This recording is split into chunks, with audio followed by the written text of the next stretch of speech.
Part 1. Introduction. The world before toilet paper. Before we dive into the surprisingly complex history of toilet paper, let me paint you a picture of a world without those soft, perforated rolls we take for granted today. Imagine walking into your bathroom and finding nothing but a small pitcher of water, or perhaps a collection of smooth stones. This was reality for most of human history, and the methods our ancestors used for personal hygiene were as diverse as they were ingenious. The absence of manufactured toilet paper forced human creativity to flourish in ways that modern people might find both fascinating and disturbing, leading to solutions that were often surprisingly sophisticated given the technological limitations of their time. In ancient Rome, public latrines were social gathering places where people would sit side by side, conducting business both literal and metaphorical. These communal facilities were marvels of engineering for their time, featuring running water systems that carried waste away and provided a constant flow for cleaning purposes. The Roman solution to cleanliness was the xylospongum, a stick with a natural sponge attached to one end. These communal tools were shared among users, rinsed in a channel of running water between uses, and stored in brine or vinegar when not in active use. The wealthy Romans had personal sponges, often made from the finest sea sponges imported from the Mediterranean, while the common people shared whatever was available in the public facilities. The social aspects of Roman bathroom culture were quite different from our modern privacy-focused approach. Romans would gather in latrines to discuss business, politics, and social matters while attending to their bodily needs. This communal approach extended to their cleaning methods, with shared sponges being considered normal and hygienic as long as they were properly rinsed between users. The running water system in Roman latrines was actually quite sophisticated, using aqueduct water to create a continuous flow that carried waste away and provided fresh water for cleaning the communal sponges. The ancient Greeks had their own approach, often using pieces of broken pottery called passoi. These ceramic shards were sometimes inscribed with the names of enemies, turning a mundane act into a form of symbolic revenge and political expression. The Greeks believed that using pottery shards with enemies' names would bring bad luck to those individuals, combining practical hygiene with magical thinking. Clay tablets from ancient Mesopotamia describe the use of clay and sand for cleansing, materials that were abundant and readily available in their desert environment. The Mesopotamians developed sophisticated techniques for preparing these materials, including sifting sand to remove sharp particles and mixing clay with oils to create a smoother, more pleasant cleaning experience. Moving eastward, ancient China presents us with perhaps the earliest recorded use of paper for hygiene purposes. As early as the 6th century, Chinese imperial courts were using soft paper specifically manufactured for toilet purposes, representing a level of luxury and sophistication that would not reach the Western world for over a millennium. The Bureau of Imperial Supplies during the Ming Dynasty recorded the annual production of 720,000 sheets of toilet paper, each measuring 2 by 3 feet, exclusively for the imperial family. This was luxury beyond imagination for most of the world at that time, and the Chinese approach to toilet paper manufacturing included quality control measures, different grades for different members of the imperial household, and even seasonal variations in paper texture and scent. The Chinese manufacturing process for imperial toilet paper was remarkably sophisticated, involving multiple stages of production that created papers with different characteristics for different uses. The finest papers were made from mulberry bark and other premium materials, processed through repeated washing, beating, and pressing to create incredibly soft and absorbent sheets.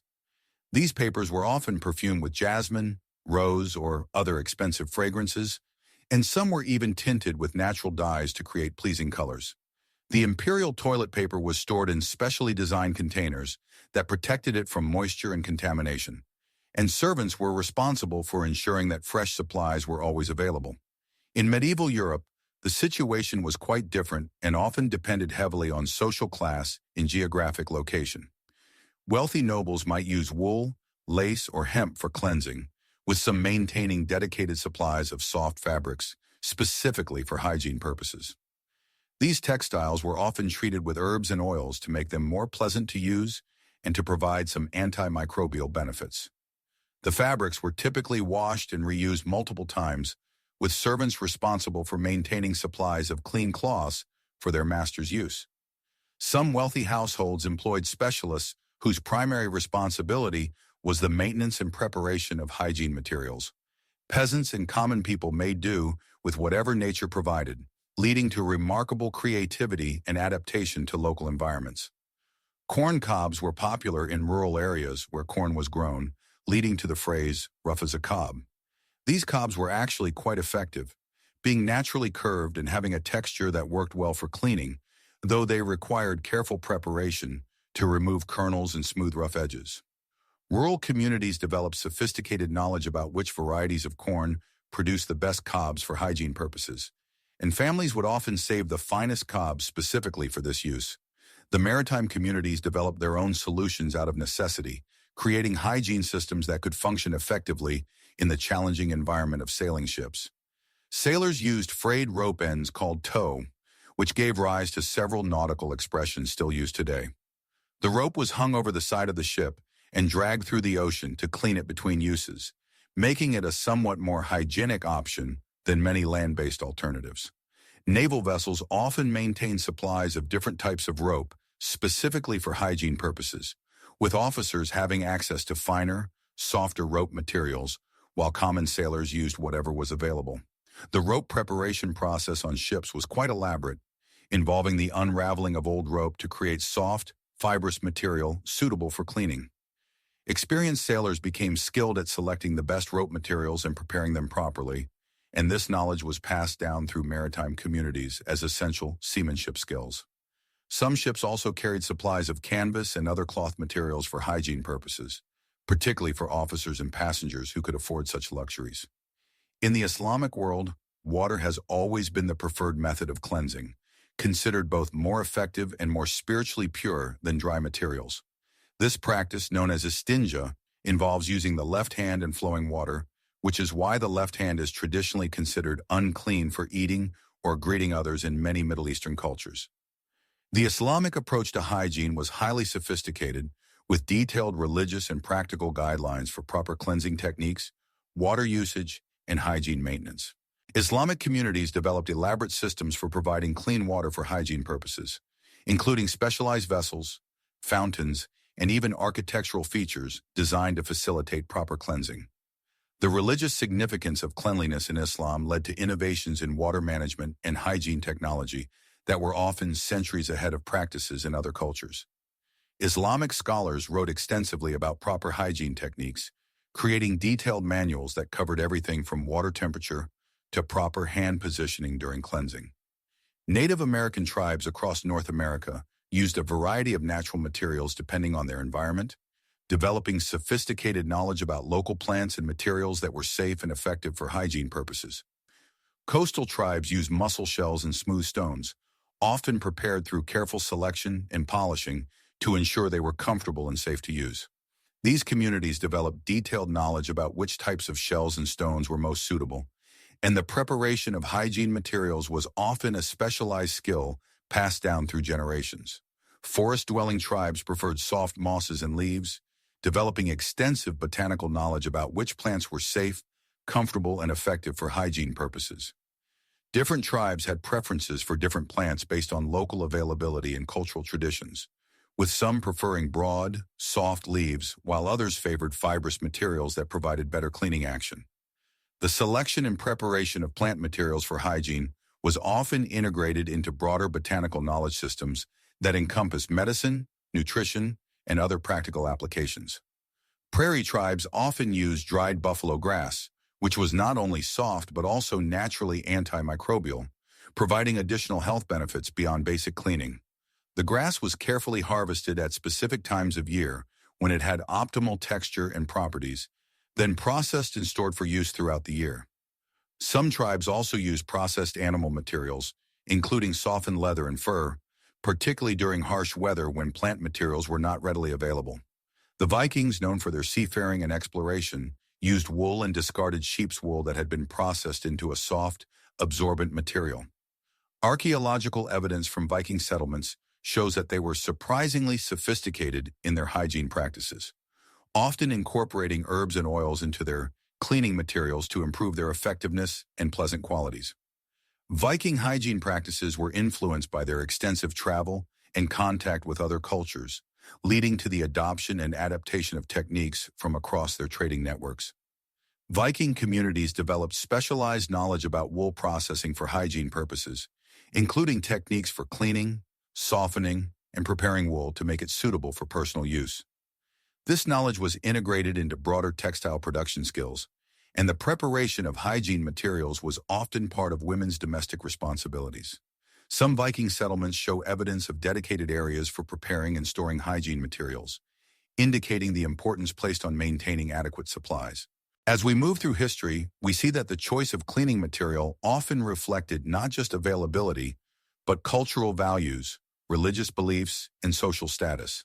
The transition from these natural and improvised materials to manufactured toilet paper would prove to be one of the most significant changes in daily life, though it would take centuries to achieve widespread acceptance and would spark debates that continue to this day. The diversity of pre-toilet paper hygiene methods demonstrates human adaptability and ingenuity, while also highlighting the cultural and practical factors that influence even the most basic aspects of human behavior. Part 2. The birth of modern toilet paper. The story of modern toilet paper begins not in a moment of sudden inspiration, but through centuries of gradual evolution and cultural exchange that bridged ancient wisdom with industrial innovation. While ancient China had been using paper for hygiene purposes since the 6th century, the Western world remained largely ignorant of this innovation for nearly a millennium, continuing to rely on traditional methods that varied widely based on geography, social class, and available materials. The paper used by Chinese emperors was not merely repurposed writing material, but specifically manufactured tissue created through a sophisticated process that involved multiple stages of pulping, pressing, and drying bamboo and other plant fibers, representing a level of technological sophistication that would not be matched in the West for centuries. The Chinese approach to toilet paper was remarkably advanced for its time, incorporating principles of manufacturing quality control, product differentiation, and even early forms of market segmentation. During the Tang Dynasty, around 851 CE, an Arab merchant named Suleiman wrote detailed accounts of his observations of Chinese customs, noting with amazement that the Chinese used paper for cleansing themselves, something he found both novel and somewhat shocking. Suleiman's writings provide some of the earliest cross-cultural documentation of toilet paper use, and his detailed descriptions reveal that the Chinese had developed different grades of paper for different social classes, with the imperial family using paper that was perfumed with jasmine and other fragrant oils, while lower grades were available for court officials and wealthy merchants. The Chinese had developed sophisticated supply chains for toilet paper production that included specialized harvesting of raw materials, dedicated manufacturing facilities, and distribution networks that ensured consistent availability throughout the imperial court. The manufacturing process involved careful selection of bamboo and other plant materials, processing them through multiple stages of cleaning, pulping, and forming into sheets of various sizes and thicknesses. The paper was then dried on heated stone surfaces and sometimes treated with natural oils to make it softer and more absorbent, creating products that were specifically optimized for hygiene use rather than simply adapted from other paper applications.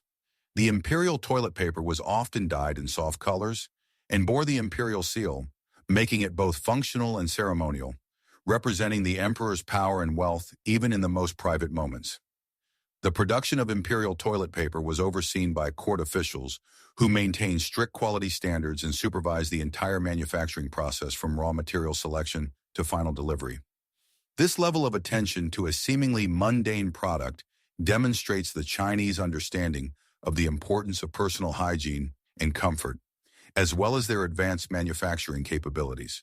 However, the knowledge of paper manufacturing for hygiene purposes remained largely confined to China for centuries, despite extensive trade relationships and cultural exchange along the Silk Road and other trade routes.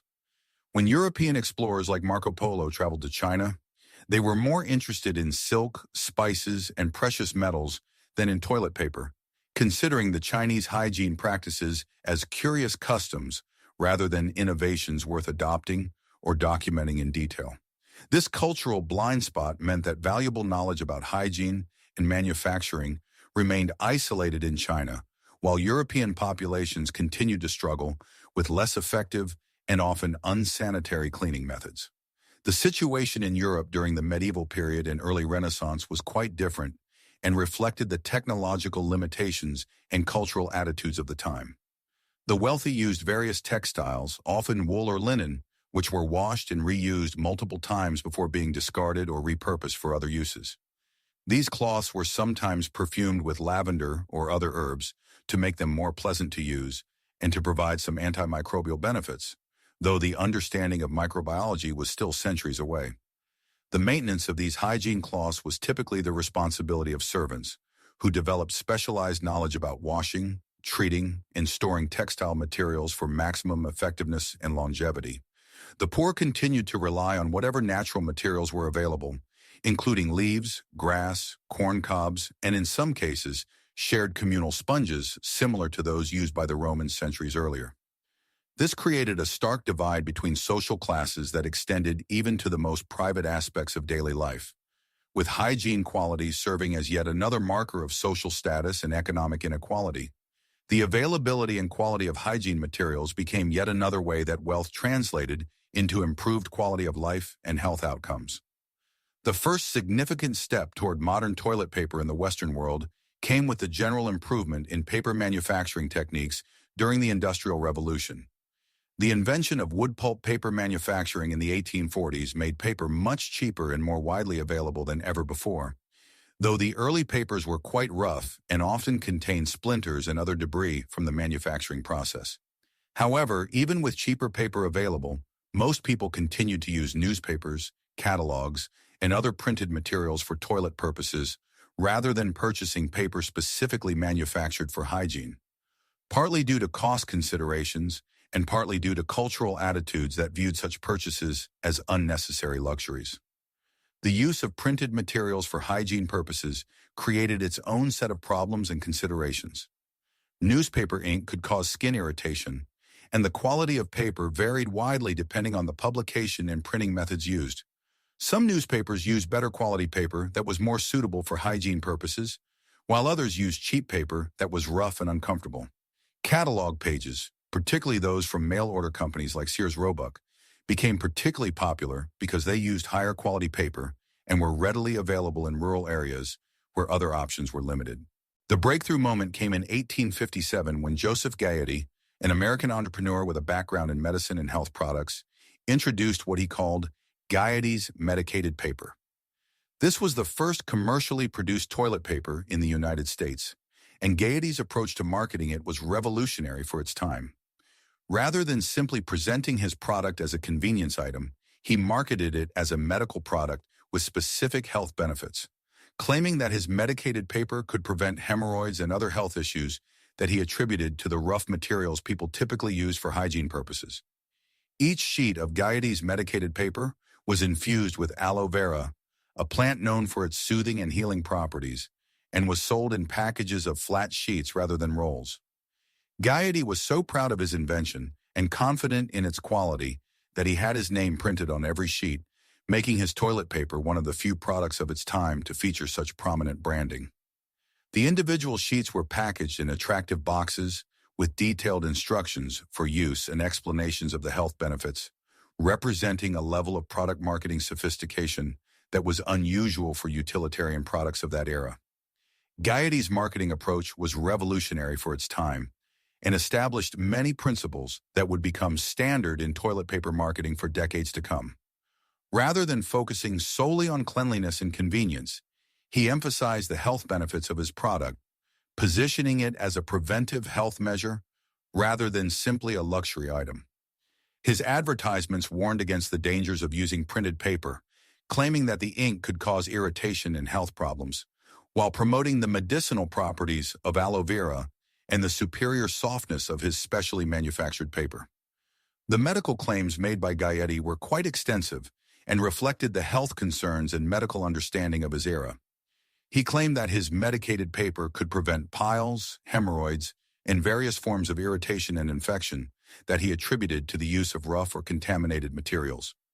His advertisements included testimonials from physicians and satisfied customers, though the standards for medical evidence were much lower than modern requirements. The medicinal approach to toilet paper marketing would influence the industry for decades, with many subsequent products emphasizing health benefits alongside comfort and convenience. The price of Gaiety's medicated paper was substantial for the time, selling for 50 cents per package when most people earned only a few dollars per week. This high cost meant that toilet paper remained a luxury item for the wealthy, while the majority of the population continued using whatever free materials were available to them. The pricing strategy reflected both the higher manufacturing costs of producing specialized paper and the positioning of the product as a premium health item rather than a basic necessity. Despite Gaiety's innovation and marketing efforts, acceptance was slow and faced multiple barriers. Many people were skeptical of spending money on something they could get for free in the form of old newspapers and catalogs, particularly given the economic realities of the time when most families lived close to subsistence level. Additionally, there was a cultural stigma around discussing bodily functions openly, which made marketing toilet paper challenging and limited word-of-mouth promotion. Advertisements had to be carefully worded to avoid offending Victorian sensibilities, often using euphemisms and indirect language that made it difficult to clearly communicate the product's benefits and proper use. The cultural barriers to toilet paper adoption were particularly strong in religious communities, where discussions of bodily functions were considered inappropriate and where spending money on bodily comfort was sometimes viewed as sinful or wasteful. These attitudes created additional challenges for early toilet paper manufacturers, who had to navigate complex social and religious sensitivities while trying to build market acceptance for their products. The next major innovation came in 1890 when the Scott Paper Company, founded by brothers E. Irvin and Clarence Scott in Philadelphia, began producing toilet paper on rolls rather than as individual sheets. This represented a significant improvement in convenience and manufacturing efficiency, though the early rolls were quite different from what we know today. The paper was much rougher than modern products, often containing splinters from the wood pulp manufacturing process, and the rolls were not perforated, requiring users to tear off their desired amount manually, which often resulted in waste or inadequate quantities. The Scott brothers initially faced the same marketing challenges as Gaierty, but they took a different strategic approach that would prove more successful in building market acceptance. Rather than marketing directly to consumers, they focused on selling to hotels, restaurants, and other commercial establishments, reasoning that these businesses would be more willing to pay for the convenience and would help normalize the use of manufactured toilet paper among their customers. This business-to-business approach allowed them to build volume and refine their manufacturing processes while gradually building consumer awareness and acceptance. The commercial market approach proved particularly effective because businesses had different economic calculations than individual consumers. Hotels and restaurants could treat toilet paper as an operating expense that improved customer satisfaction and potentially justified higher prices, while individual families had to weigh the cost against other essential needs. The commercial market also provided valuable feedback about product performance and customer preferences that helped the Scott brothers improve their manufacturing processes and product quality. The Scott brothers initially faced significant social stigma around their product and were embarrassed about their association with toilet paper manufacturing. They sold their toilet paper without any branding or company identification on the packaging, and they avoided any direct association with the product in their advertising or business dealings. This anonymity allowed them to build their business while protecting their social reputation, though it also limited their ability to build brand recognition and customer loyalty. The early Scott toilet paper was sold through intermediaries and distributors who handled the direct customer relationships, allowing the Scott brothers to maintain their distance from the end use of their product.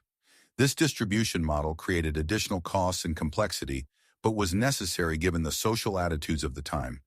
The company's approach to marketing was extremely conservative, focusing on functional benefits rather than comfort or luxury, and avoiding any language or imagery that might be considered inappropriate or offensive. The manufacturing process for these early commercial toilet papers was still quite primitive compared to modern standards, reflecting the technological limitations in industrial practices of the late 19th century. The paper was made from recycled materials, including old newspapers, books, and various paper scraps, which were collected from printing companies, schools, and other sources. The recycling process involved pulping these materials with various chemicals, some of which were quite harsh and left residues in the final product that could cause skin irritation or other problems. The paper manufacturing process began with the collection and sorting of waste paper materials, which were then chopped into small pieces and soaked in large vats with water and various chemicals designed to break down the paper fibers and remove ink and other contaminants. This pulping process was labor-intensive and required careful attention to timing and chemical concentrations to achieve consistent results. The pulped material was then formed into large sheets using primitive paper-making equipment, dried on heated surfaces, and wound into rolls by hand, creating products with significant variations in thickness, texture, and quality. Quality control was minimal in these early days, and customers often complained about the roughness and inconsistency of the product. Some rolls contained bits of unprocessed material, including pieces of ink, staples, or other debris from the original printed materials, while others were so thin they tore easily or failed to provide adequate cleaning capability. The lack of perforations meant that users had to estimate how much paper they needed and tear it off manually, often resulting in waste when they took too much or inadequate cleaning when they took too little. Despite these challenges and limitations, the convenience of rolled toilet paper gradually won over customers who could afford it. The ability to tear off exactly the amount needed, combined with the consistent availability of the product and the elimination of the need to save and prepare other materials for hygiene purposes, began to change people's habits and expectations. Hotels and restaurants found that providing toilet paper improved their reputation and customer satisfaction, leading to increased demand from commercial establishments and gradual acceptance among their customers. The success of the Scott brothers encouraged other entrepreneurs to enter the toilet paper market, recognizing the potential for profit in what was clearly becoming a growing industry. By the 1900s, several companies were producing toilet paper, leading to competition that drove gradual improvements in quality and reductions in price. The increased competition also spurred innovation in manufacturing processes, packaging, and marketing approaches as companies sought to differentiate their products and capture market share. However, widespread adoption was still limited by cultural attitudes and economic factors that would take decades to overcome. Many people continued to view purchased toilet paper as an unnecessary luxury, preferring to use free alternatives like newspaper and mail-order catalogs. The Sears Roebuck catalog, in particular, became so associated with bathroom use that it was often called the wish book, for both its intended purpose of showcasing merchandise and its secondary function as toilet paper, creating an ironic situation where people browsed products they couldn't afford while using the catalog for hygiene purposes. Part 3. Controversies and Social Reactions. The introduction of commercial toilet paper into Western society triggered a complex web of controversies that reflected deeper cultural, religious, and social tensions of the late 19th and early 20th centuries. These debates were far more intense and widespread than modern readers might expect, touching on issues of morality, health, economics, and cultural identity that resonated through multiple levels of society and influenced everything from religious doctrine to medical practice. The seemingly simple question of whether to purchase manufactured toilet paper became a battleground for competing visions of proper living, appropriate spending, and moral behavior that would shape consumer culture for generations to come. Religious objections formed one of the most significant and persistent sources of controversy surrounding toilet paper adoption. Many Christian denominations, particularly those with strong Puritan influences rooted in early American religious traditions, viewed the purchase of toilet paper as an unnecessary indulgence that represented worldly vanity and excessive concern with bodily comfort rather than spiritual development. Protestant ministers preached sermons against the softening of American character through such luxuries, arguing that the hardships of using rougher materials built moral character and reminded people of their humble position in God's creation and their need for spiritual rather than physical comfort. These religious arguments were often framed in terms of broader concerns about the corrupting influence of modern industrial society and the ways that new consumer products were undermining traditional values and spiritual focus. Ministers argued that families who spent money on toilet paper were displaying misplaced priorities that valued bodily comfort over spiritual growth, charitable giving, and other morally superior uses of limited financial resources. Some denominations went so far as to counsel their members against purchasing toilet paper, viewing such purchases as evidence of spiritual weakness or worldly corruption. The religious opposition to toilet paper was particularly strong in rural communities where traditional religious values remained influential and where free alternatives like corn cobs and natural materials were readily available. Church leaders in these communities often held significant social influence and could effectively discourage toilet paper adoption through their moral authority and social pressure. The integration of toilet paper opposition into broader religious teachings about simple living and spiritual focus made it particularly difficult for manufacturers to overcome these objections through marketing or education. The Catholic Church initially took a somewhat different stance, reflecting its more complex theological traditions and global perspective.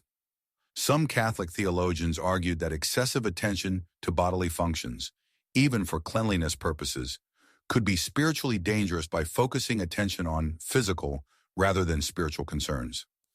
These arguments drew on long-standing Catholic traditions, emphasizing the superiority of spiritual over physical concerns and the potential for bodily focus to distract from prayer and religious contemplation. However, other Catholic thinkers embraced the hygiene benefits of toilet paper, seeing cleanliness as a reflection of spiritual purity and drawing on Catholic traditions that connected physical cleanliness with moral cleanliness. This theological debate within Catholic communities lasted for decades and influenced purchasing decisions in heavily Catholic regions, with different parishes and communities reaching different conclusions about the appropriateness of toilet paper use.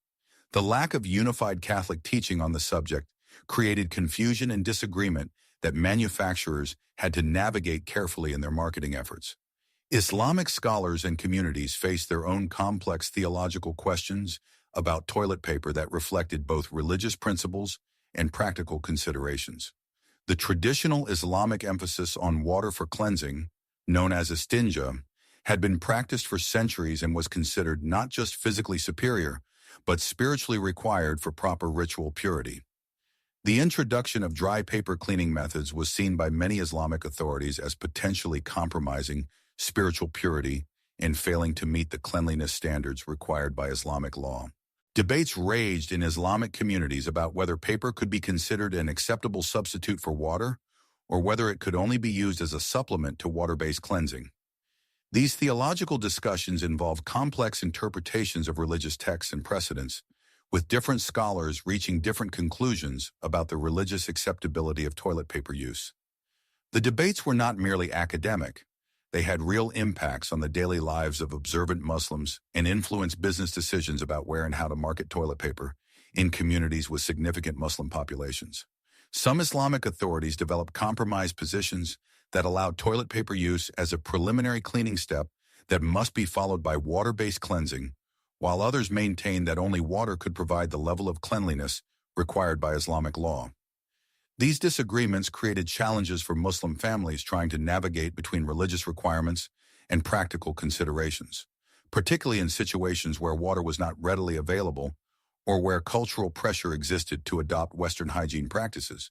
Jewish communities grappled with similar but distinct issues, particularly around questions of ritual purity and the kosher status of toilet paper.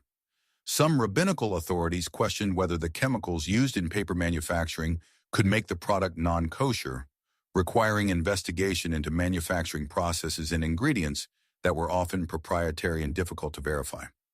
These concerns reflected broader Jewish laws about the consumption and use of products that might contain non-kosher ingredients or be manufactured using non-kosher processes. Other rabbinical debates focused on whether the use of toilet paper conflicted with traditional cleansing practices outlined in Jewish law, or whether it represented an acceptable innovation that improved hygiene without violating religious principles. These theological debates were complicated by the fact that different Jewish communities had different traditions and interpretations, leading to varying conclusions about toilet paper acceptability even within the same cities or regions. The practical implications of these religious debates extended beyond individual purchasing decisions to influence community standards, business practices, and social relationships. In communities where religious authorities opposed toilet paper use, families who purchased it might face social criticism or religious censure, while businesses that sold it might be viewed as promoting inappropriate or immoral behavior. Beyond religious concerns, medical professionals of the era were deeply divided about the health implications of toilet paper use, reflecting the limited understanding of microbiology and hygiene that characterized late 19th century medicine. The dominant medical theory of the time emphasized the importance of toughening the body through exposure to rough conditions, based on beliefs about building physical resilience and natural immunity that would later be proven largely incorrect. Many physicians argued that the soft texture of toilet paper would make people's skin more sensitive and prone to irritation, weakening their natural defenses against infection and disease. These arguments were based on prevailing medical theories about the benefits of physical hardship and the dangers of excessive comfort that influenced many aspects of medical practice and health advice during this period. Doctors who subscribed to these theories viewed toilet paper as potentially harmful to long-term health and physical resilience. Dr. John Harvey Kellogg, the famous physician and health reformer who also invented breakfast cereals, was particularly vocal in his opposition to soft toilet paper. Kellogg was a proponent of natural health methods and believed that rough materials provided beneficial stimulation to the skin and promoted better circulation in the affected area. He recommended the continued use of corn cobs and rough cloth, claiming that these materials provided health benefits that soft paper could not match, and that the use of soft materials would lead to weakness and increased susceptibility to health problems. Kellogg's opposition to toilet paper was part of his broader philosophy about the benefits of natural living and the dangers of modern conveniences that he believed were making people physically and morally weaker. His influence extended far beyond his immediate medical practice through his writings, lectures, and the health sanitarium he operated, making him a significant voice in the medical debate about toilet paper and helping to legitimize opposition to its use among health-conscious consumers. On the opposite side of the medical debate, other physicians embraced toilet paper as a significant advance in hygiene and public health. These doctors argued that the cleaner manufacturing process and single-use nature of toilet paper reduced the risk of infection and disease transmission compared to reused cloths or shared materials that might harbor bacteria and other pathogens. They pointed to higher rates of intestinal diseases and infections in areas where people continued to use traditional cleaning methods as evidence of toilet paper's superiority from a public health perspective. Progressive physicians also argued that toilet paper represented an important advance in personal dignity and comfort that could improve overall health and well-being by reducing stress and discomfort associated with hygiene practices. These arguments reflected emerging understanding about the connections between physical comfort, mental health, and overall wellness that would become more prominent in later decades. The medical controversy was complicated by the fact that early toilet paper manufacturing processes were not always as clean as modern methods, giving ammunition to opponents who could point to legitimate health concerns. Some papers contained residual chemicals from the pulping process that could cause skin irritation, while others harbored bacteria from the recycled materials used in their production. These legitimate health concerns slowed adoption and provided evidence for those who argued against toilet paper use. Quality control issues in early toilet paper manufacturing created additional medical concerns, as inconsistent products sometimes contained harmful substances or failed to provide adequate cleaning capability. Some batches of toilet paper contained ink residues, chemical bleaches, or other potentially irritating substances that could cause health problems for users. These issues were often not discovered until after products reached consumers, creating negative experiences that reinforced medical opposition to toilet paper use. Economic arguments against toilet paper were perhaps the most widespread and practical objections, reflecting the economic realities of life for most families in the late 19th and early 20th centuries. In an era when most families lived close to subsistence level and every penny had to be carefully considered, spending money on something that could be obtained for free seemed not just wasteful, but almost immoral. Critics argued that money spent on toilet paper could be better used for food, clothing, medical care, or other necessities that had more obvious and immediate benefits for family welfare. The economic argument was strengthened by the ready availability of free alternatives that, while not as comfortable or convenient as manufactured toilet paper, were functional and cost nothing. Newspapers were plentiful and cheap, mail-order catalogs were distributed widely, and often contained hundreds of pages, and various natural materials could be gathered at no cost in most areas. Many families developed elaborate and efficient systems for reusing paper materials, saving newspapers and catalogs specifically for bathroom use, and developing preferences for particular types of paper based on their texture, absorbency, and comfort characteristics. The economic objection to toilet paper was often framed in moral terms, with critics arguing that families who purchased toilet paper were displaying poor judgment and misplaced priorities that could lead to financial hardship or prevent them from meeting more important needs. This moral dimension of the economic argument made it particularly powerful and difficult to counter, as it connected practical financial concerns with broader questions about proper family management and responsible decision-making. Labor unions and workers' rights advocates entered the toilet paper debate from an unexpected angle that reflected broader concerns about working conditions and employer responsibilities. Some union leaders argued that providing toilet paper in workplaces was a way for employers to avoid addressing more serious workplace conditions and safety issues while creating an impression of caring about worker welfare. They contended that bosses who installed toilet paper in factory bathrooms were engaging in superficial gestures designed to distract attention from dangerous working conditions, inadequate pay, long hours, and other serious problems that required more substantial and expensive solutions. These union arguments reflected broader skepticism about employer motives and corporate attempts to improve worker conditions through relatively inexpensive gestures, rather than fundamental changes in wages, hours, or safety practices. Union organizers worried that workers might be satisfied with minor improvements, like toilet paper provision, while failing to demand more significant changes that would truly improve their working lives and economic security. Conversely, other labor advocates saw workplace toilet paper as an important dignity issue and pushed for its inclusion in workplace standards and collective bargaining agreements. They argued that access to proper sanitary facilities, including toilet paper, was a basic human right that all workers deserved, regardless of their economic status or the nature of their work. These advocates viewed toilet paper provision as part of a broader effort to establish minimum standards of workplace dignity and a recognition of workers' humanity and basic needs. The feminist movement of the early 20th century also became involved in toilet paper debates, though in complex ways that reflected the diverse perspectives and priorities within the women's rights movement. Some women's rights advocates argued that toilet paper represented important progress toward better hygiene and health for women, who they claimed were disproportionately affected by poor sanitary conditions due to biological differences and social restrictions that limited their access to adequate facilities and cleaning materials. These feminist arguments connected access to toilet paper with broader arguments about women's health, reproductive rights, and the need for society to take women's bodily experiences more seriously. They argued that improved hygiene products like toilet paper could reduce women's susceptibility to infections and other health problems that were often ignored or inadequately treated by male-dominated medical establishments. However, other feminists criticized the toilet paper industry for creating artificial needs and exploiting women's concerns about cleanliness and social acceptability.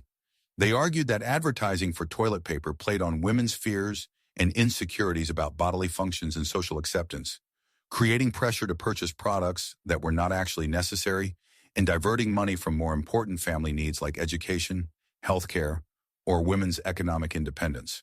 These feminist critics also noted that toilet paper marketing often reinforced traditional gender roles by suggesting that women were responsible for family hygiene decisions and bathroom maintenance, adding to their domestic workload rather than challenging traditional divisions of household labor. They argued that the toilet paper industry was profiting from women's socialization to be concerned about cleanliness and family care, while doing nothing to address broader issues of gender equality or women's economic empowerment. Cultural and ethnic communities also responded differently to toilet paper based on their traditional practices, values, and experiences with different hygiene methods. Recent immigrants from countries where water-based cleansing was the norm often rejected toilet paper entirely, seeing it as inferior to their traditional methods and unnecessary given their existing knowledge and practices.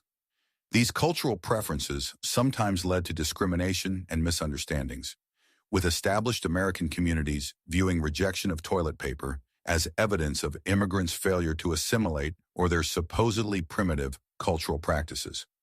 The cultural conflicts around toilet paper became particularly intense in areas with large immigrant populations, where different hygiene practices became symbols of broader cultural differences and assimilation pressures. Some immigrant communities faced pressure to adopt American hygiene practices, including toilet paper use, as part of broader expectations about cultural conformity and American identity. Native American communities had their own complex relationships with toilet paper that reflected their unique position in American society and their experiences with government assimilation policies. Many tribes retry v continue edit d sophisticated traditional cleansing methods that were well adapted to their environments and cultural practices, often superior in effectiveness and comfort to the alternatives available to European settlers. The introduction of toilet paper was often part of broader government assimilation programs that sought to eliminate traditional practices and force Native Americans to adopt Euro-American customs, making the choice between toilet paper and traditional methods a symbol of cultural resistance or accommodation. For many Native Americans, the pressure to adopt toilet paper represented another form of cultural colonization that devalued indigenous knowledge and practices in favor of manufactured products that required cash purchases and dependence on external supply chains. Traditional Native American hygiene practices were often based on deep understanding of local ecosystems and sustainable resource use, while toilet paper represented a shift toward consumer culture and environmental exploitation that conflicted with traditional values about resource conservation and environmental stewardship. The controversy extended into educational institutions, where school boards and administrators debated whether to provide toilet paper in school bathrooms, creating situations where children's basic hygiene needs became subjects of political and economic debate. Some school officials argued that providing toilet paper taught children to expect luxuries and failed to prepare them for the realities of adult life, where they would need to provide for their own needs. These arguments reflected broader philosophies about education and character building that emphasized hardship and self-reliance as important life lessons. Other educators contended that basic sanitary facilities, including toilet paper, were necessary for children's health and dignity, and that schools had a responsibility to provide conditions that supported learning and development. They argued that children who were uncomfortable or embarrassed about bathroom conditions would be distracted from their studies, and that inadequate sanitary facilities could lead to health problems that would interfere with education. These debates were often influenced by class and economic considerations, with wealthier school districts more likely to provide toilet paper, while poorer districts continued to expect students to bring their own materials or use whatever was available. The disparities in school toilet paper provision became a visible symbol of educational inequality and sparked broader discussions about what constituted basic necessities versus luxuries in educational settings. The differences in school toilet paper policies created additional burdens for families who had to navigate varying expectations and requirements across different institutions and districts. Some schools required parents to provide toilet paper for their children, while others provided it as part of basic facilities, creating confusion and additional expenses for families with children in multiple schools or districts. The newspaper industry found itself in an interesting and potentially conflicted position regarding toilet paper controversies. On one hand, newspapers were the primary free alternative to purchase toilet paper, and many publishers worried that widespread adoption of toilet paper would reduce the perceived value of their publications and potentially impact circulation numbers. Publishers were concerned that if people no longer needed newspapers for bathroom use, they might be less likely to purchase them regularly or maintain subscriptions. On the other hand, toilet paper manufacturers were becoming significant advertisers in newspapers and magazines, providing important revenue that publishers needed to maintain their operations and profitability. This economic relationship created complex dynamics where publications had financial incentives to promote toilet paper through advertising while potentially undermining their own alternative use value. This economic relationship led to interesting editorial dynamics, with some publications promoting toilet paper while others remained skeptical or neutral. The advertising revenue from toilet paper companies allowed them to influence public opinion through newspaper and magazine content, gradually shifting cultural attitudes through sustained marketing campaigns that presented toilet paper use as normal, healthy, and socially desirable. Publishers also faced decisions about which toilet paper advertisements to accept and how to present them in ways that would not offend readers' sensibilities while still generating revenue. The need to balance advertising income with reader sensibilities led to the development of euphemistic advertising language and indirect marketing approaches that would influence toilet paper marketing for decades. The advertising revenue from toilet paper manufacturers also enabled them to sponsor editorial content and influence news coverage of hygiene-related topics, creating subtle promotional opportunities that went beyond direct advertising. This integration of advertising and editorial content helped normalize toilet paper use by presenting it in news contexts rather than just commercial messages. Professional medical and hygiene organizations became involved in toilet paper controversies as they developed standards and recommendations for sanitary practices in hospitals, schools, and other institutional settings. These organizations faced pressure from various constituencies with different perspectives on toilet paper use, and their recommendations often became influential in broader public debates about appropriate hygiene practices. Medical associations were divided between members who viewed toilet paper as a beneficial hygiene innovation and those who preferred traditional methods or had concerns about manufactured products. These professional disagreements reflected broader uncertainties in medical knowledge and practice during a period when understanding of microbiology and infection control was still developing. The development of professional hygiene standards also created market opportunities for toilet paper manufacturers, who could point to institutional adoption as evidence of their product's legitimacy and effectiveness. Professional endorsements and institutional use became important marketing tools that helped overcome consumer resistance and cultural objections to toilet paper adoption. Government health agencies also became involved in toilet paper debates as they developed public health recommendations and sanitary regulations for various types of facilities. These agencies had to balance scientific evidence, practical considerations, and political pressures from various interest groups in developing policies that would protect public health while remaining politically and economically feasible. The role of government in toilet paper policy became particularly important during times of crisis, such as economic depressions or wartime, when resource allocation and public spending priorities became subjects of intense political debate. Government decisions about toilet paper provision in public facilities and military installations often reflected broader political philosophies about the appropriate role of government and the level of comfort and convenience that public resources should provide. Part 4. Evolution and Innovation. The evolution of toilet paper from its crude beginnings to the sophisticated products we know today represents a fascinating journey of technological innovation, consumer demand, and industrial ingenuity that spans more than a century of continuous improvement and refinement. This transformation was not a smooth progression, but rather a series of revolutionary leaps punctuated by periods of gradual refinement, each phase bringing new challenges and unexpected discoveries that would shape the modern bathroom experience and establish entirely new categories of consumer products that had never existed before.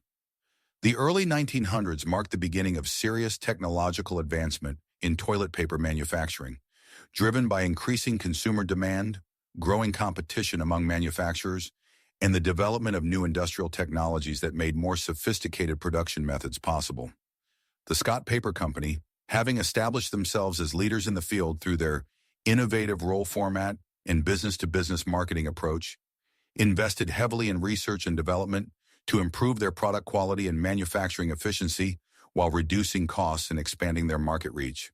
Their first major breakthrough came with the development of perforation technology, which solved one of the most persistent complaints about rolled toilet paper and represented a significant improvement in user convenience and product waste reduction.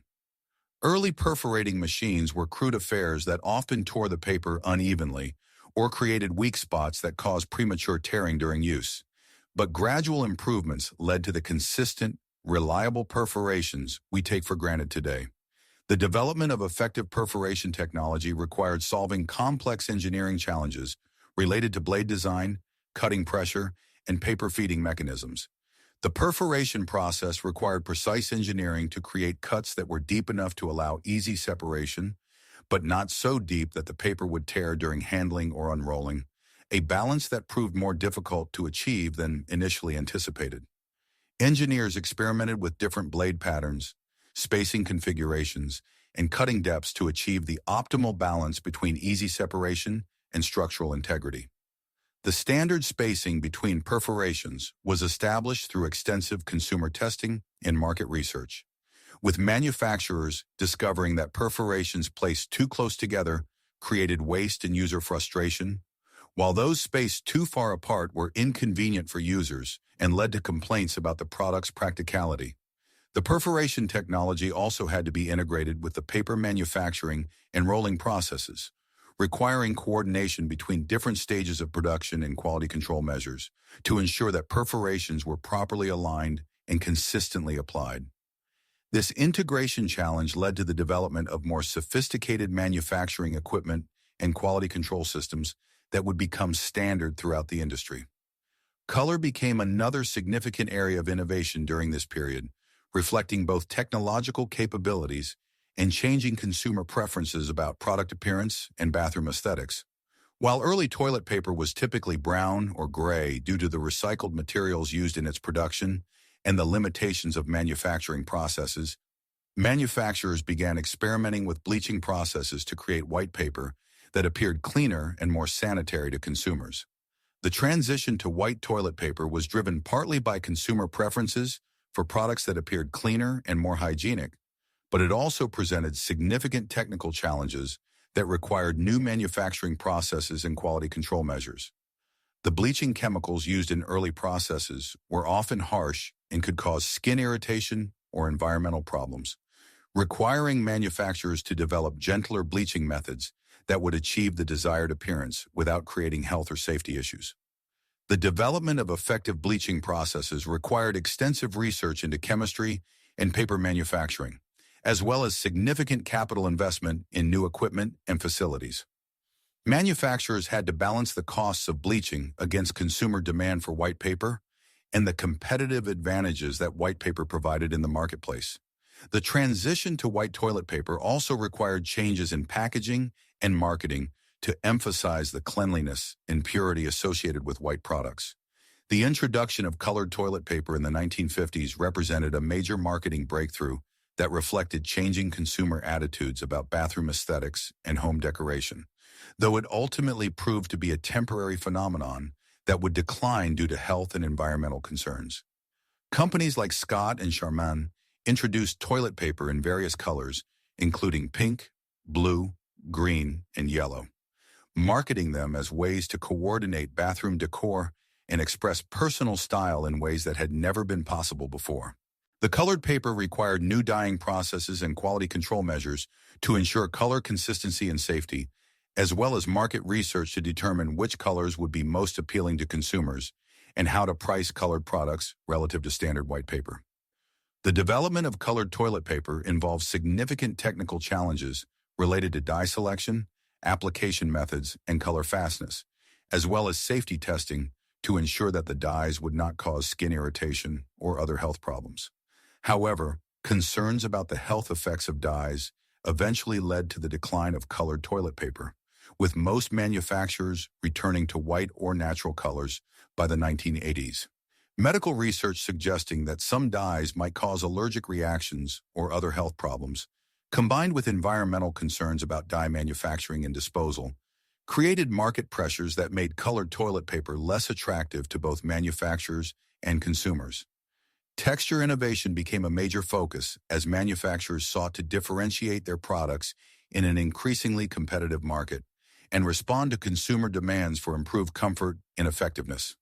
The development of embossing technology allowed companies to create patterns on their toilet paper that improved both its appearance and functionality, representing a significant advance in both manufacturing capability and product performance.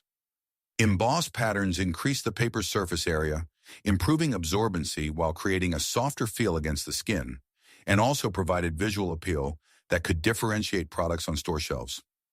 Different embossing patterns became signature features of various brands, with some companies developing proprietary designs that became part of their brand identity and marketing strategy.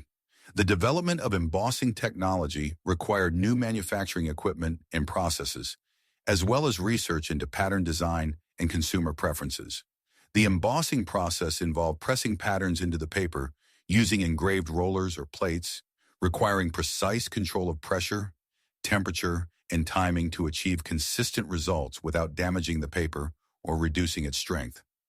Different embossing patterns had different effects on paper properties, with some patterns improving absorbency while others enhanced softness or visual appeal.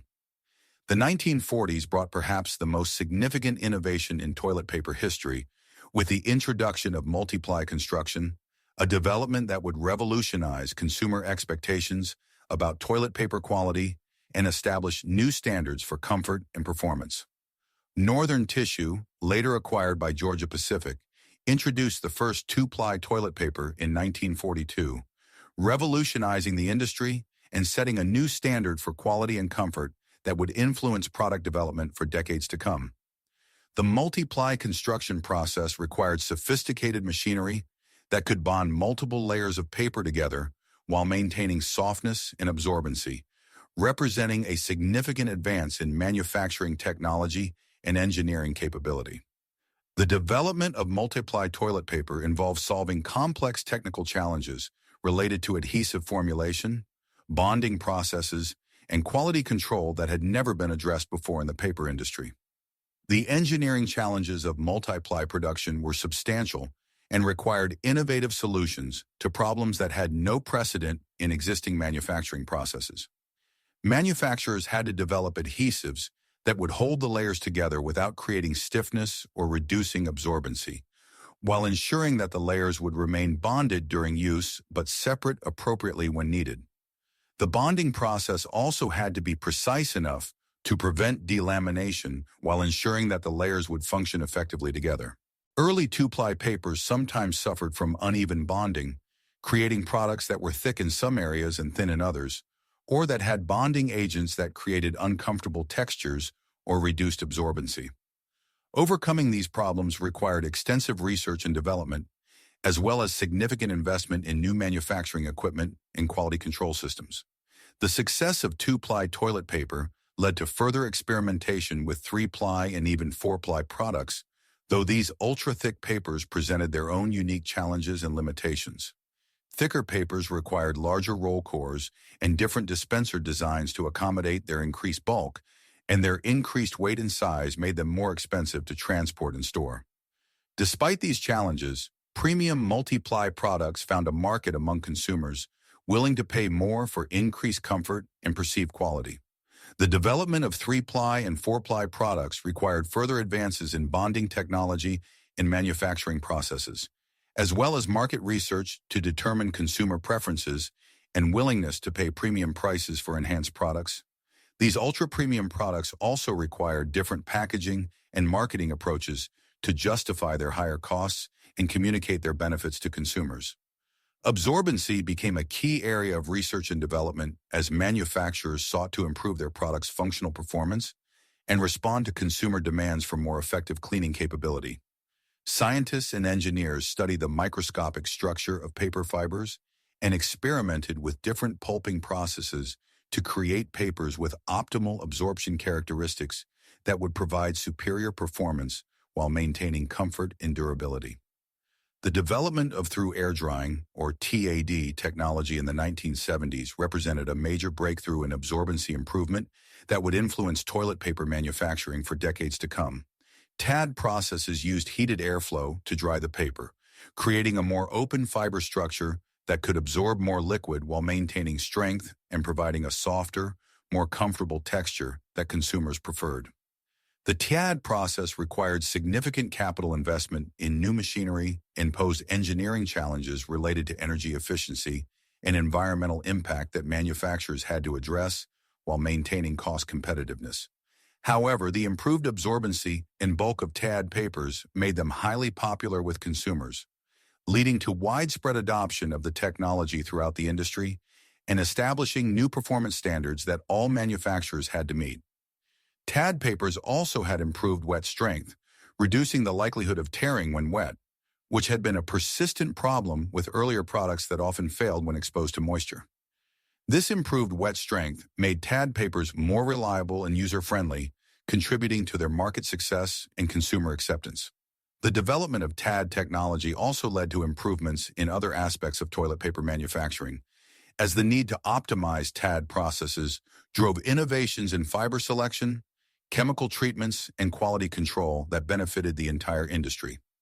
The success of TAD technology demonstrated the importance of manufacturing process innovation in product development and encouraged continued investment in research and development throughout the industry. Lotion-infused toilet papers represented another significant innovation that reflected growing consumer interest in comfort and skincare, though one that proved more controversial than initially anticipated due to concerns about skin reactions and product complexity.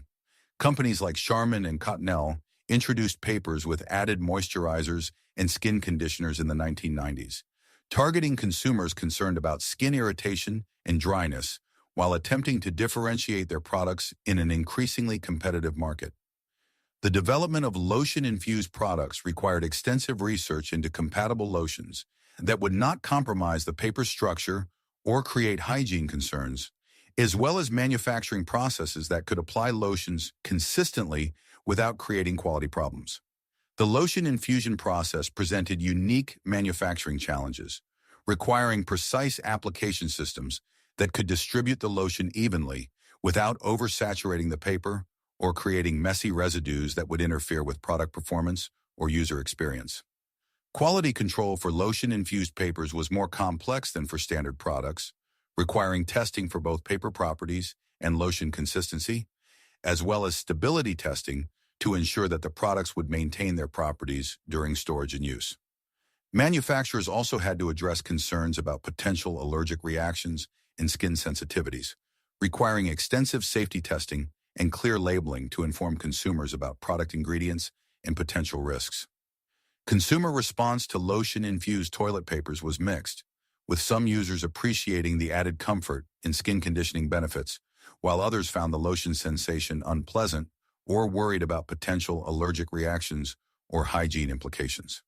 The mixed consumer response led some manufacturers to discontinue lotion-infused products, while others continued to refine them and target specific market segments that valued the additional comfort features. Flushability became an increasingly important consideration as urban sewer systems grew more complex and environmental awareness increased, leading to new performance standards and testing requirements that manufacturers had to meet. Manufacturers invested heavily in research to ensure their products would break down quickly in water while maintaining adequate strength during use, requiring a delicate balance between wet strength and dispersibility that was difficult to achieve. This balance required careful selection of fiber types and bonding agents, as well as extensive testing to ensure that products would perform properly in various water conditions and sewer systems. The development of flushability standards also required cooperation between manufacturers, municipalities, and environmental organizations to establish testing methods and performance criteria that would protect sewer systems while meeting consumer expectations for product performance.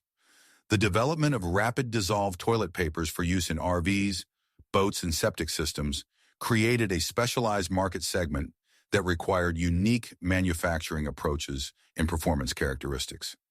These products needed to maintain reasonable dry strength while dissolving almost immediately when agitated in water, requiring different fiber compositions and minimal use of wet strength additives that would interfere with rapid dissolution.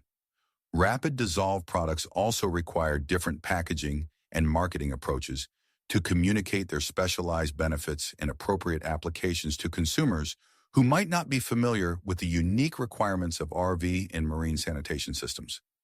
The development of these specialized products demonstrated the industry's ability to adapt to specific consumer needs and market niches while maintaining profitability and quality standards. Packaging innovations also played a crucial role in toilet paper evolution, reflecting changing retail environments, consumer preferences, and marketing strategies that emphasize convenience, value, and brand recognition. The development of plastic packaging in the 1960s improved product protection and allowed for better branding and marketing opportunities while reducing damage during transportation and storage. Shrink-wrapped multi-packs became standard throughout the industry, reducing handling costs and improving shelf presentation, while allowing manufacturers to offer value packages that appealed to cost-conscious consumers. The introduction of compressed packaging in recent decades has reduced transportation costs and environmental impact while maintaining product quality, representing an important innovation in sustainability and cost management. The mega roll concept, introduced in the 2000s, represented both a packaging and product innovation that responded to consumer demands for convenience and value while creating new marketing opportunities and competitive advantages. These oversized rolls required new manufacturing equipment capable of winding much larger rolls while maintaining consistent tension and quality, as well as new packaging and distribution systems to handle the increased size and weight.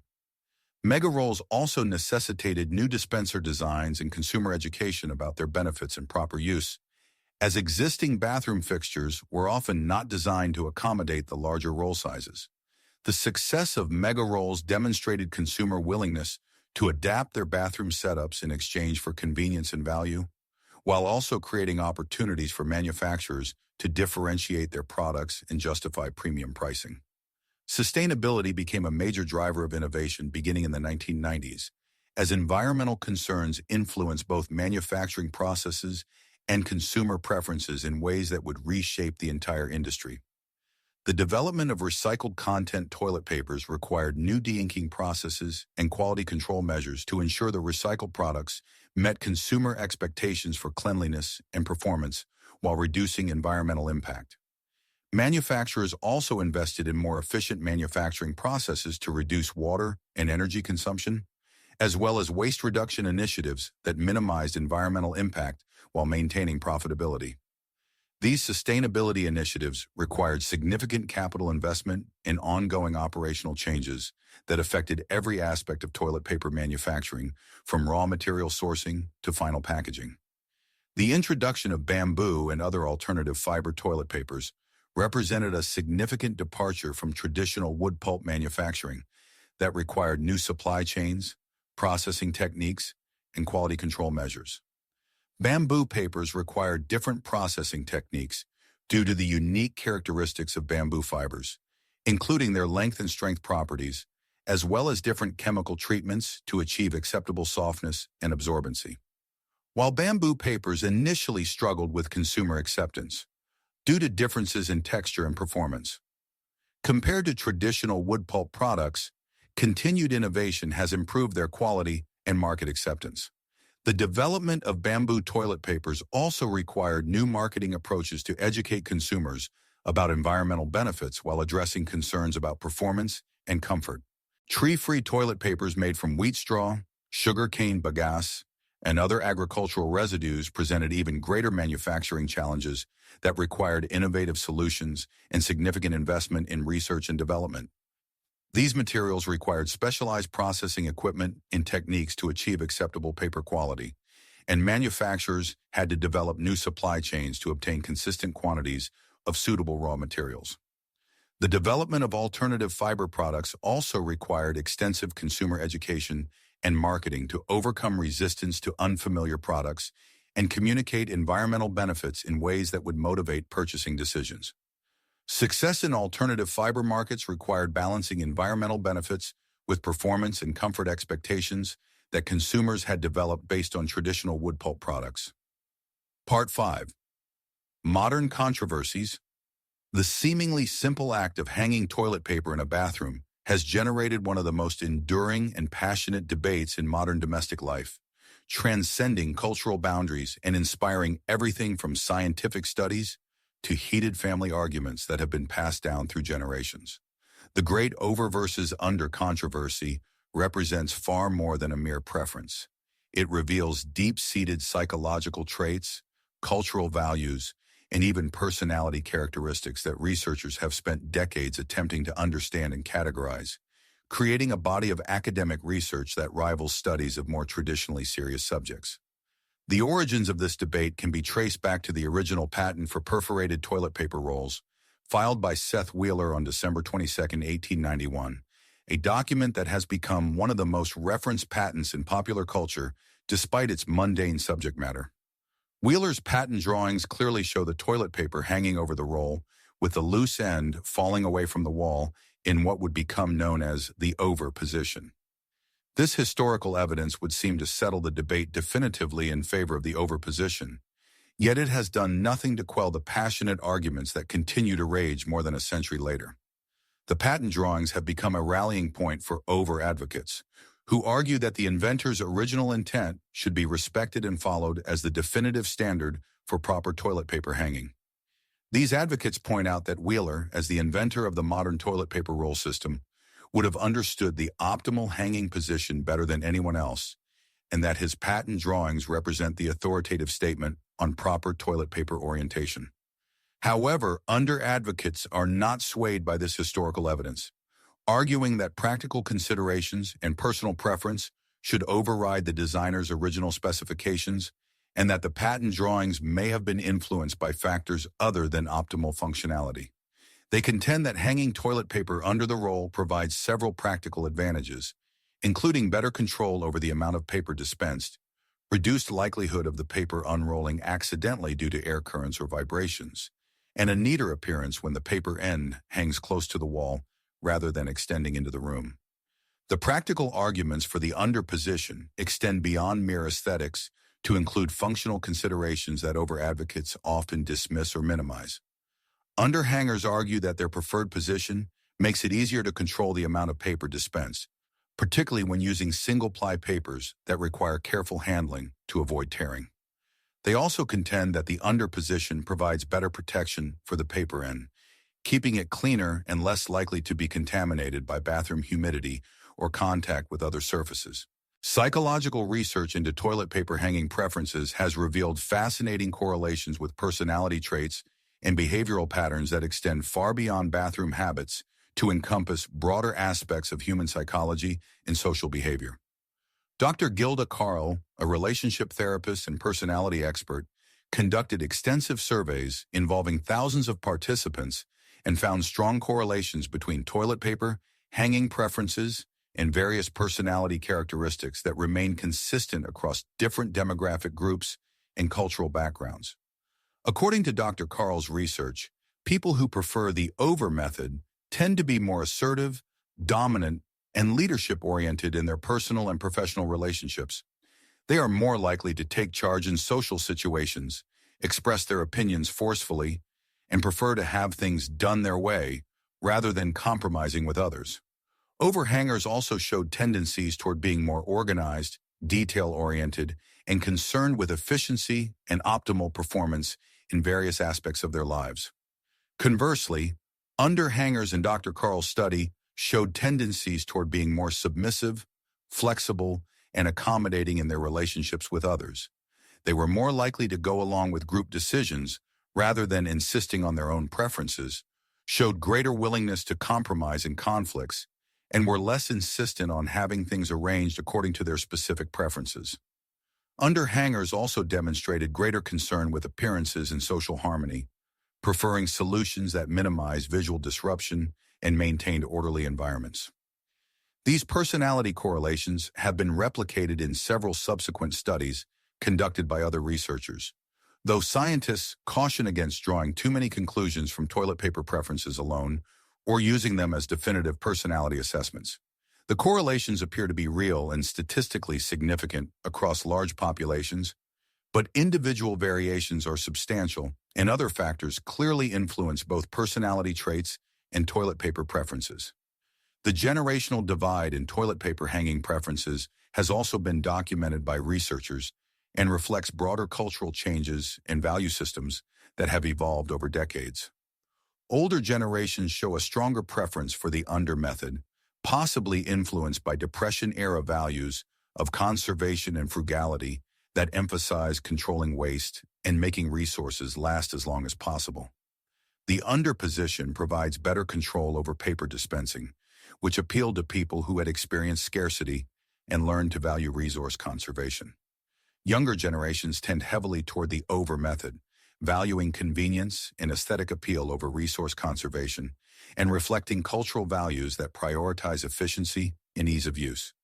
Younger people are also more likely to have grown up in households with adequate resources, making them less concerned with controlling paper waste and more focused on convenience and optimal functionality.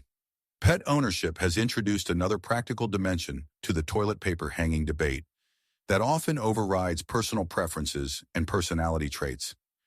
Cat owners, in particular, often become converts to the under method after experiencing the frustration of finding their toilet paper completely unrolled by curious felines who are attracted to the spinning motion of toilet paper rolls.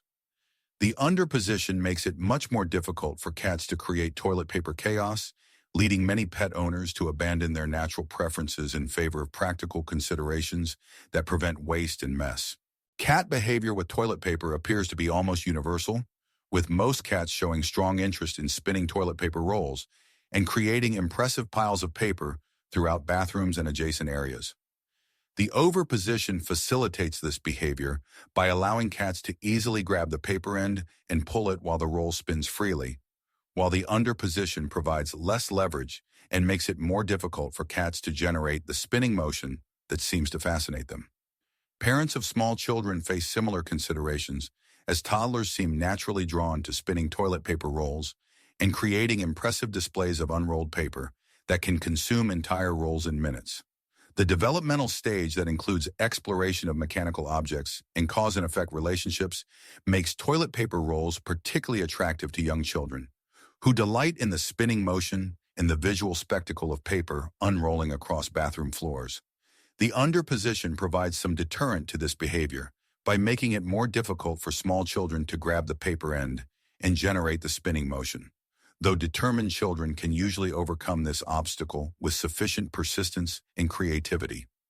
Many parents find themselves switching between hanging positions based on their children's developmental stages and the current level of toilet paper-related chaos in their households.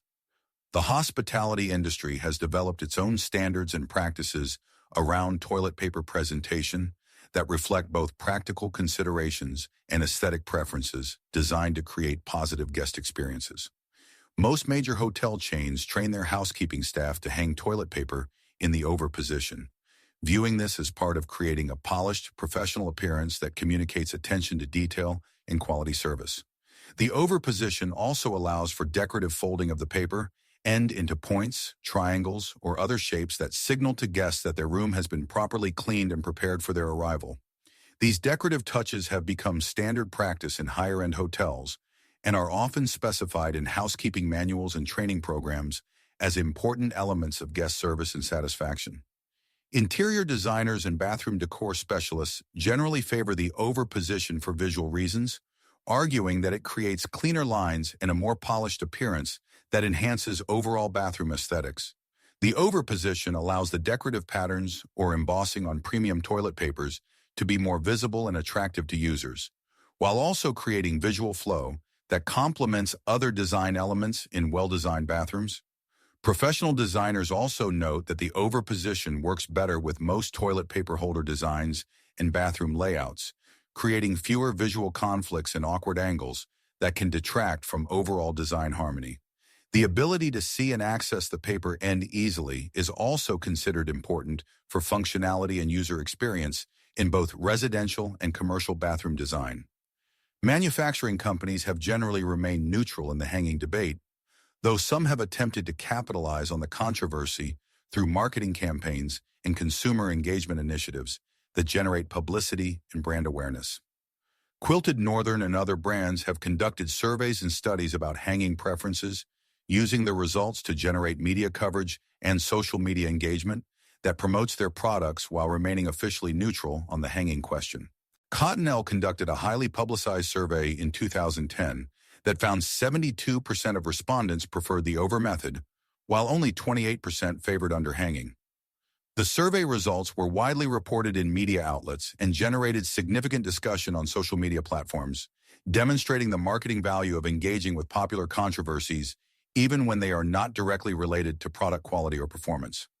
However, critics of the survey noted that the sampling methodology may have been biased towards certain demographic groups or geographic regions, and that online surveys about toilet paper preferences might attract participants with stronger opinions rather than representing the general population accurately.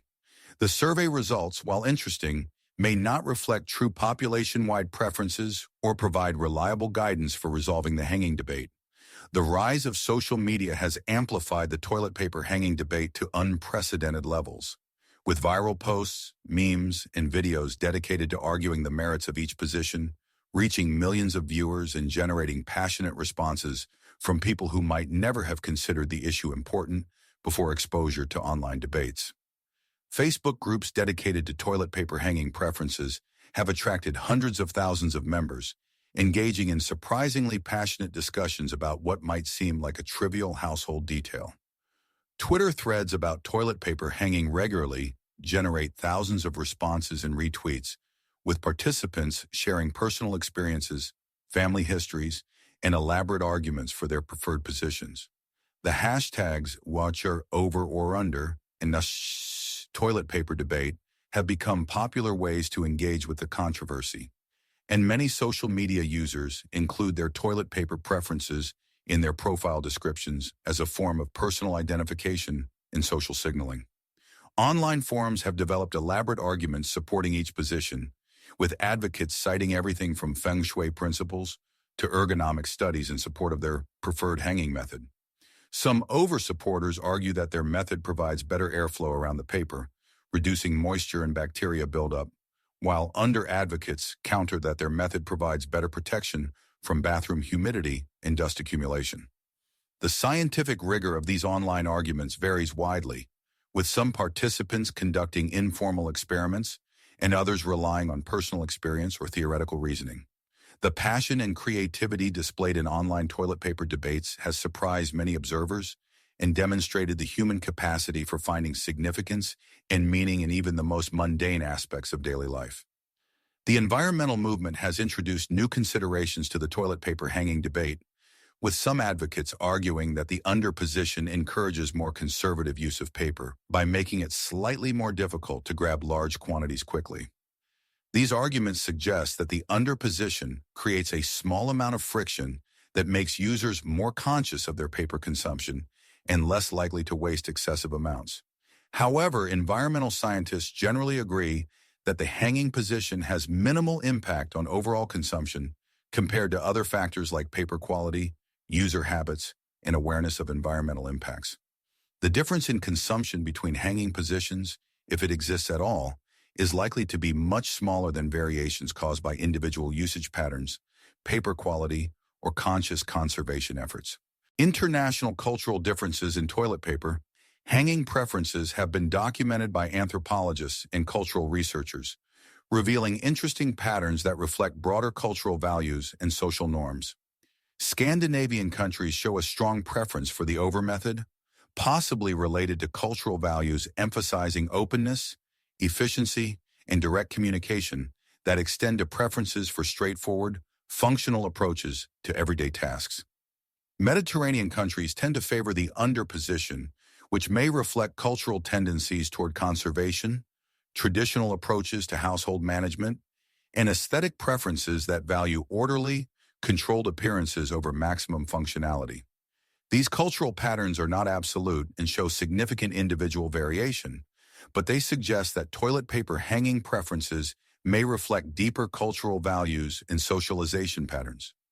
Japanese culture, with its emphasis on order, precision, and aesthetic harmony, has produced some of the most elaborate toilet paper presentation methods, including origami-style folding techniques that require the overhanging position to be executed properly. The Japanese hospitality industry has elevated toilet paper presentation to an art form, with some luxury establishments featuring multiple folding styles and decorative techniques that transform utilitarian toilet paper into aesthetic experiences. The attention to toilet paper presentation in Japanese culture reflects broader cultural values about craftsmanship, attention to detail, and the importance of creating beauty and harmony in all aspects of daily life. The integration of toilet paper presentation into broader aesthetic and hospitality practices demonstrates how even mundane objects can be elevated through cultural attention and artistic sensibility. The advent of automatic toilet paper dispensers in public restrooms has largely bypassed the hanging debate while creating new controversies around sensor sensitivity, paper quality, and dispenser reliability that affect millions of users daily. These technological solutions have eliminated the need for hanging decisions while introducing new sources of frustration for users who struggle with motion sensors that are too sensitive or not sensitive enough, or mechanical feeding mechanisms that jam or dispense inadequate amounts of paper. Automatic dispensers have also created new debates about hygiene, with some users preferring touch-free operation while others worry about mechanical reliability and prefer manual control over paper dispensing. The technology has eliminated some problems while creating others, demonstrating that technological solutions to everyday issues often involve trade-offs rather than pure improvements. Bidet integration has become another factor in modern toilet paper controversies, as the growing popularity of bidet toilets and attachments changes the role of toilet paper from primary cleaning method to drying agent or supplementary cleaning tool. This shift has led to debates about appropriate paper quantities, optimal softness levels, and whether traditional toilet paper is even necessary when bidets are properly used and maintained. The integration of bidet technology with traditional toilet paper use has created new questions about hanging positions, with some users arguing that the reduced reliance on toilet paper makes hanging position less important, while others contend that the supplementary role of toilet paper makes optimal access and presentation even more critical for user satisfaction and hygiene effectiveness. The COVID-19 pandemic created perhaps the most significant toilet paper controversy of the modern era, as panic buying and supply chain disruptions led to widespread shortages and hoarding behavior that revealed the psychological and cultural importance of this mundane household item. The Great Toilet Paper Shortage of 2020 sparked discussions about preparedness, consumer behavior, and the fragility of supply chains for essential goods, while creating lasting changes in purchasing patterns and inventory management for both consumers and retailers. Hoarding behavior during the pandemic was particularly intense for toilet paper compared to other household products, with some psychological experts attributing this to the product's symbolic importance as a marker of civilization and personal hygiene. The inability to find toilet paper triggered primal fears about cleanliness and social acceptability, leading normally rational people to engage in extreme stockpiling behavior that exacerbated shortages and created social tensions in communities where toilet paper became a scarce and valuable commodity. The pandemic also highlighted international differences in toilet paper dependency, as countries with stronger bidet cultures experienced less panic buying and fewer supply shortages. This contrast led to renewed discussions about American bathroom habits and whether the heavy reliance on toilet paper represented an inefficient and environmentally damaging approach to personal hygiene that left populations vulnerable to supply disruptions. Premium toilet paper marketing has created new categories of controversy around luxury versus necessity that reflect broader economic inequalities and consumer culture values. Ultra-premium brands charging several times the price of standard products have sparked debates about whether expensive toilet paper represents genuine quality improvements or simply successful marketing to status-conscious consumers who are willing to pay premium prices for perceived luxury and exclusivity. Blind testing studies have shown that many consumers cannot reliably distinguish between premium and standard toilet papers when brand identification is removed, raising questions about the value proposition of luxury bathroom tissue and the role of marketing and psychological factors in consumer preferences. These studies suggest that much of the perceived difference in premium toilet papers may be attributable to packaging, branding, and price expectations rather than actual performance differences. The rise of subscription services for toilet paper delivery has created new controversies around convenience versus waste, as automatically delivered toilet paper often arrives whether needed or not, leading to storage challenges and overconsumption that may offset any environmental benefits from efficient distribution. These services have also sparked discussions about the environmental impact of frequent deliveries and excessive packaging for routine household items that could be purchased more efficiently, retry v continue edit, through traditional retail channels with consolidated shopping trips and minimal packaging waste. The subscription model has also created unexpected social dynamics, as neighbors and visitors can now judge households based on the frequency and volume of toilet paper deliveries, turning a previously private household decision into a visible indicator of consumption patterns and lifestyle choices. Some consumers report feeling embarrassed by large toilet paper deliveries, while others take pride in their premium subscription services as indicators of their commitment to comfort and quality. The environmental debate around toilet paper has intensified with growing awareness of climate change and deforestation, creating new controversies that pit consumer comfort against environmental responsibility in ways that make many people uncomfortable about their daily habits. The Environmental Protection Agency estimates that Americans use more than 8 billion rolls of toilet paper annually, requiring the harvesting of millions of trees and consuming enormous quantities of water and energy in manufacturing processes that contribute significantly to carbon emissions and environmental degradation. Virgin forest toilet paper, made from old-growth trees rather than recycled materials or fast-growing bamboo alternatives, has become a particular target of environmental criticism, with advocacy groups arguing that using pristine forests for disposable toilet paper represents an unconscionable waste of irreplaceable natural resources. Major environmental organizations have launched campaigns encouraging consumers to switch to recycled or alternative fiber products, though these efforts have faced resistance from consumers who perceive recycled products as lower quality or less comfortable than virgin fiber papers. The environmental arguments have become more sophisticated and compelling as research has revealed the full life cycle impact of toilet paper production, including water consumption, chemical usage, transportation costs, and waste disposal impacts that extend far beyond the initial forest harvesting. Life cycle assessments show that premium, multi-ply toilet papers have particularly high environmental impacts due to their increased material usage in energy-intensive manufacturing processes that require more resources to produce marginally improved comfort and performance characteristics. However, environmental advocates face significant challenges in changing consumer behavior around toilet paper, as the product touches on deeply personal comfort preferences and cultural expectations about cleanliness and social acceptability that many people are reluctant to compromise for environmental reasons. Surveys consistently show that while consumers express concern about environmental impacts, they are often unwilling to accept perceived reductions in comfort or quality for environmental benefits, creating a gap between stated values and actual purchasing behavior. The development of bamboo toilet paper has created its own subset of environmental and quality controversies, with advocates promoting it as a sustainable alternative that grows rapidly without requiring pesticides or extensive water resources. While critics argue that bamboo processing requires harsh chemicals and that the transportation costs from bamboo-growing regions may offset environmental benefits, bamboo toilet paper quality has also been inconsistent, with early products often criticized for being rough, thin, or less absorbent than traditional wood pulp papers, though continued innovation has addressed many of these quality concerns.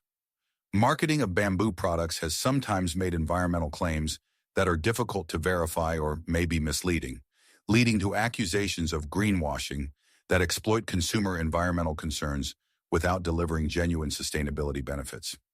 The complexity of supply chains and manufacturing processes makes it difficult for consumers to evaluate environmental claims independently, creating opportunities for both legitimate innovation and deceptive marketing practices. The rise of tree-free toilet papers made from wheat straw, sugarcane bagasse, and other agricultural waste products has created additional controversies around agricultural land use, chemical processing requirements, and the trade-offs between different types of environmental impacts.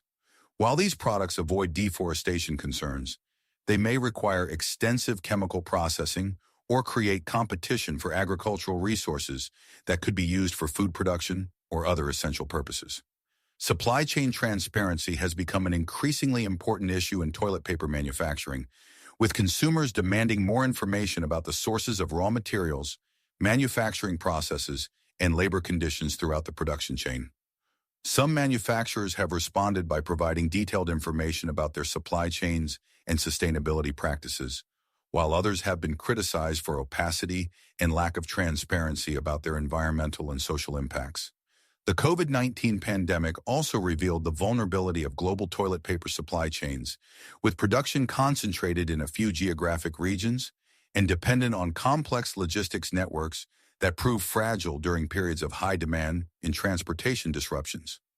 The pandemic experience has led to discussions about supply chain resilience, local production capabilities, and the wisdom of depending on global supply chains for essential household products that are difficult to substitute or store in large quantities. International trade disputes have occasionally affected toilet paper supplies and prices, demonstrating how geopolitical tensions can impact even the most mundane consumer products and creating awareness of the global nature of supply chains that many consumers previously took for granted.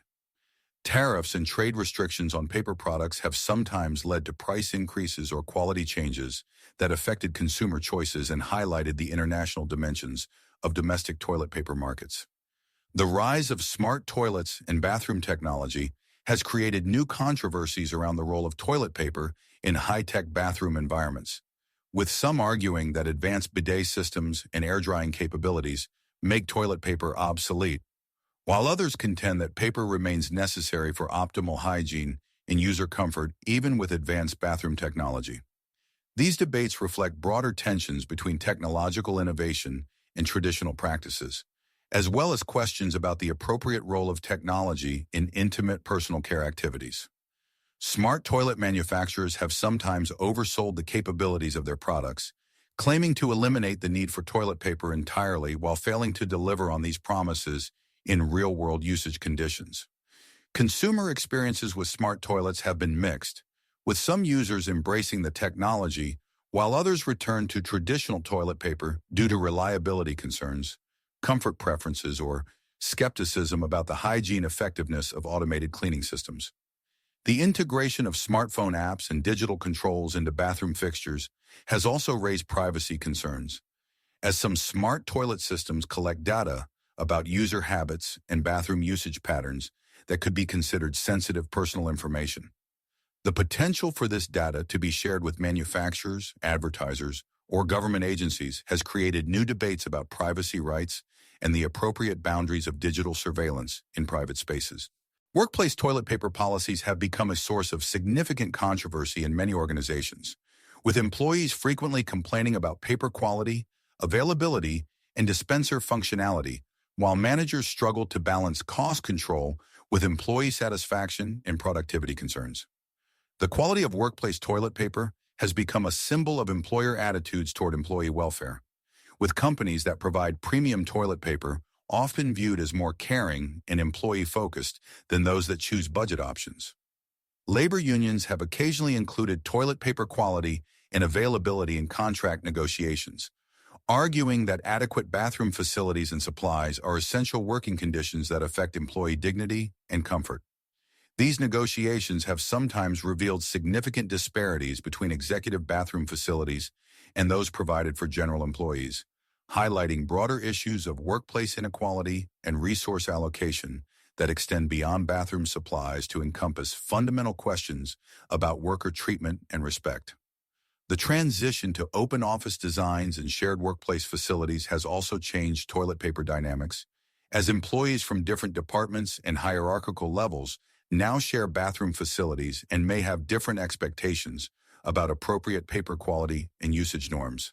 These changes have sometimes created tensions and conflicts that reflect broader workplace culture issues and social dynamics that extend far beyond bathroom supplies. Remote work trends accelerated by the pandemic have shifted toilet paper costs from employers to employees, creating new household budget pressures and highlighting the previously hidden costs of workplace amenities that employees had taken for granted. The realization that home toilet paper expenses increased significantly during extended work-from-home periods led some employees to request reimbursement for home office supplies, including bathroom tissue, creating new categories of workplace expense and benefit discussions.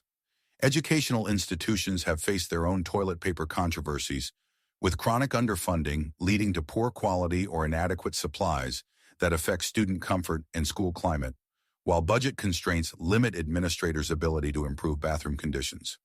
Student complaints about toilet paper quality and availability have become common, with some students and parents arguing that adequate bathroom facilities are essential for educational environments and that poor conditions reflect broader institutional neglect and underfunding.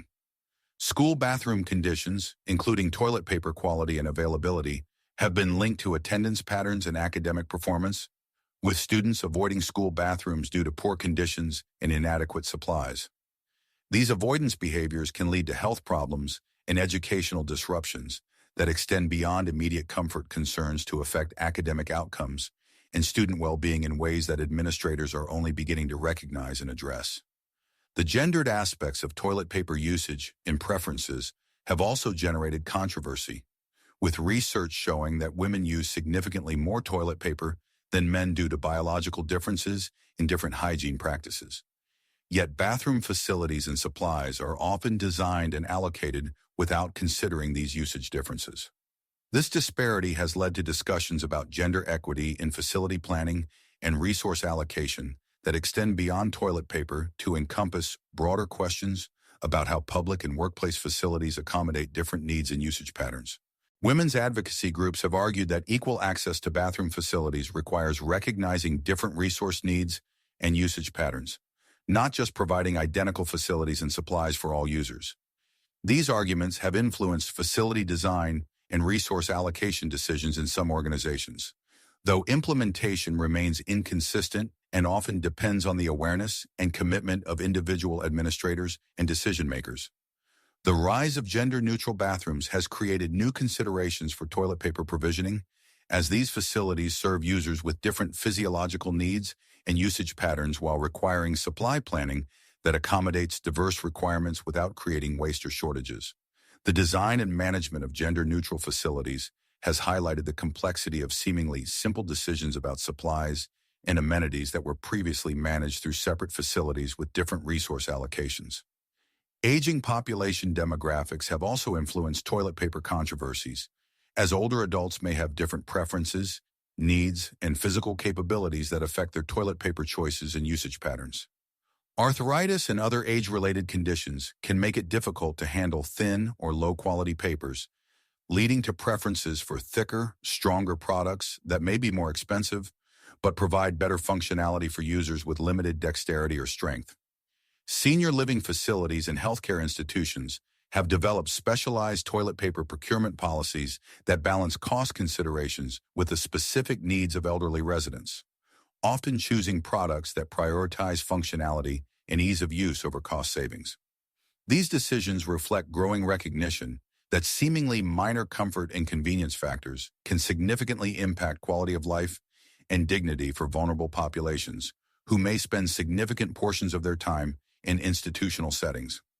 The medicalization of toilet paper selection has also created controversies around appropriate products for users with various health conditions, hemorrhoids, sensitive skin, or other medical issues that affect bathroom comfort and hygiene requirements.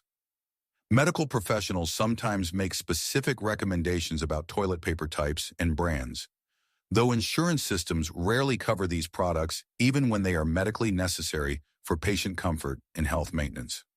Prescription and over-the-counter treatments for bathroom-related health issues sometimes include recommendations for specific toilet paper characteristics, creating a category of medically influenced consumer products that occupies an ambiguous space between healthcare and consumer goods.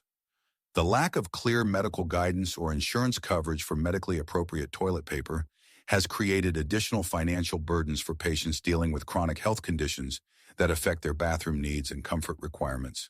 Innovation in toilet paper alternatives has created new controversies around the future of traditional paper products, with some entrepreneurs developing reusable cloth alternatives, advanced bidet systems, and other technologies designed to reduce or eliminate dependence on disposable paper products. These alternatives have attracted both enthusiastic supporters who view them as environmentally and economically superior, and skeptical critics who question their hygiene effectiveness, convenience, and social acceptability. Reusable toilet paper alternatives in particular have generated intense debates about hygiene, convenience, and social norms that reveal deep-seated cultural attitudes about cleanliness, disposability, and appropriate household management practices. Advocates argue that reusable products can provide superior comfort and environmental benefits while reducing long-term costs, while critics raise concerns about washing requirements, hygiene risks, and the practical challenges of managing reusable bathroom textiles in typical household settings. The development of advanced materials and nanotechnology applications in toilet paper has created new possibilities for enhanced functionality, including antibacterial treatments, moisture-wicking properties, and improved strength characteristics that could address some of the traditional limitations of paper-based products. However, these innovations have also raised concerns about chemical safety, environmental impacts of advanced manufacturing processes, and the appropriateness of applying high-tech solutions to basic bodily functions. Consumer acceptance of high-tech toilet paper innovations has been mixed, with some users embracing enhanced functionality, while others prefer traditional products and express skepticism about the necessity or safety of advanced materials for intimate personal use. The tension between innovation and tradition in toilet paper development reflects broader cultural attitudes about technology, natural products, and the appropriate role of scientific advancement in daily life activities. The globalization of toilet paper markets has created new controversies around cultural sensitivity, appropriate marketing practices, and the homogenization of hygiene practices across different cultural traditions and preferences.